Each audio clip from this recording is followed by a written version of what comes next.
What would you rate the visit? The greatest king, my brother.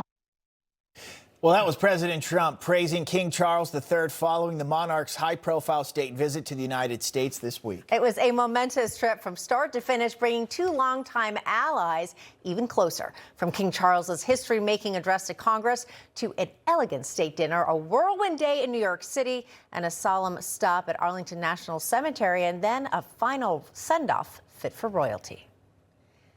And joining us now to reflect on the visit and take us inside Tuesday night state dinner is none other than NEWSMAX CEO Chris Ruddy, who was there for the big night. But Chris, you are no stranger to past state dinners. You've met the king several times before. This was an historic occasion, though, because there had not been a monarch since 1991, of course, when the king's mother was there. What did this event feel like? Well, it was an amazing night, but I don't want to talk about that at all. I want to talk about my tie. Yes, please. Which I think is pretty cool, It's right? fantastic. Red, white, and blue. Yes. Matches both. We had the astronauts sitting at this table, and they all loved my tie. So I think it's a sign that we're on the right track. I think we are. so. That was the first thing I noticed, too. A very red, white, and blue patriotic It really tie. stands out. It does. And we had a wonderful time, NEWSMAX did, because our coverage was wall-to-wall in Washington for the King's visit, the state visit.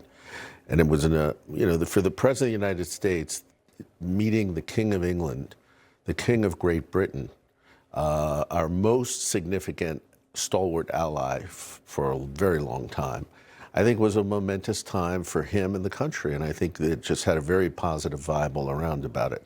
And I was very honored and flattered to be part of the trip because I was a member of the invited to the state dinner on Tuesday night. And it truly was a historic dinner, as the president said.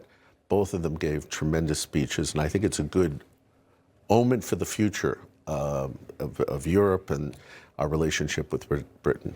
It's been a little tumultuous, maybe, right, between President Trump and the UK, Prime Minister Keir Starmer. Why did the king come now? Was that to bring some goodwill, maybe mend things a little bit? Do you think he Well, thinks remember, that way? this starts with the king, who really does like Donald Trump. I'm always amazed there'll be someone on social media saying that they really do like each other, and they're almost contemporaries.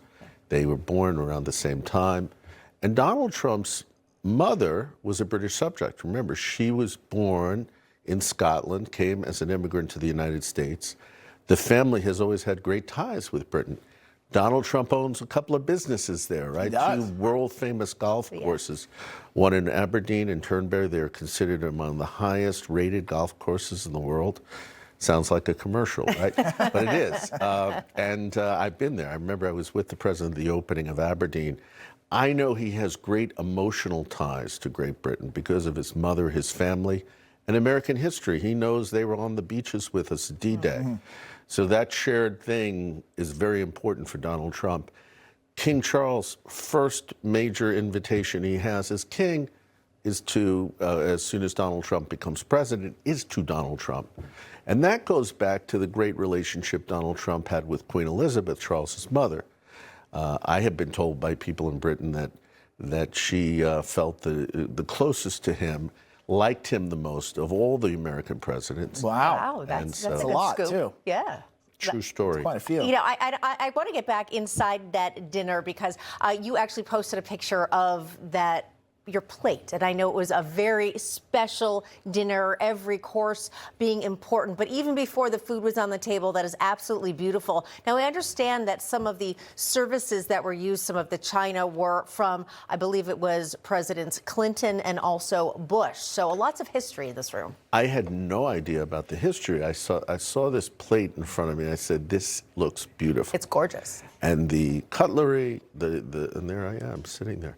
Cutlery and I always get a kick out of, they have 6 wine glasses and water glasses. I mean, how many, and how does the waiter know what the glass is for? Which one to use and pour? I certainly would. I bet they have some sort of great schematic that tells them this one for Wasn't it this. the famous scene of the Titanic, starting the outside and work your way in? Yeah, I think that's what The it is. service is, it reminded me of the Titanic walking up to the White House, because you walk up the driveway. Usually, you walk through these corridors. It used to be through the East Wing, now it's through Reconstruction, and there's people around, but it seems very sort of isolated and confined. In this case, there were the Army and Air Force band was there, and they're playing their violins and their flutes, and they're greeting you, and people are saying hello. You know that scene in the Titanic when Jack walks in and everybody starts saying, "Oh, welcome, welcome, Yes. welcome." Right. Yes, It when was he sort made it of- upstairs to that special dinner. Very special. Except the ending was better. The ending was much okay. better. So much better. overall, the relationship as the king and queen head back is what between our two countries? Better now? I think it's always been strong. I would say the relationship President Trump and Keir Starmer had some road bumps, hiccups. Britain has been extremely strong with us in this war. They opened the bases up within 24 hours. Their system, the prime minister just can't move as quickly as the president. He's not a chief executive. He moved quickly. They opened the bases. They sent frigates out. They've done more sorties than any country in Europe in the Middle East in support of U.S. naval operations, troops. So I think it's very strong. They have both agreed, and the president mentioned this in his speech at the state dinner, Iran will never have a nuclear weapon. And he said, Charles agrees with me as much as I do, or even more. Even more. Even Yeah. more. So, Chris, before we say goodbye to you and also to this great visit, is there something behind the scenes that nobody would have known from the dinner that you can share with us? oh, I don't know. There's just so many things. You know what I always think about is that I've been now at all three of them, right? And I've been at with Buckingham Palace with Queen Elizabeth and the President and Melania, and then I was there at Windsor, and then I was there at this one. I would say at Windsor, I was in a sling, and the photograph shows that I had. I remember right. that. I broke little my injury. bicep in Israel that summer. You were lifting and luggage, I think. Yeah, it was just an awful situation, but I had surgery.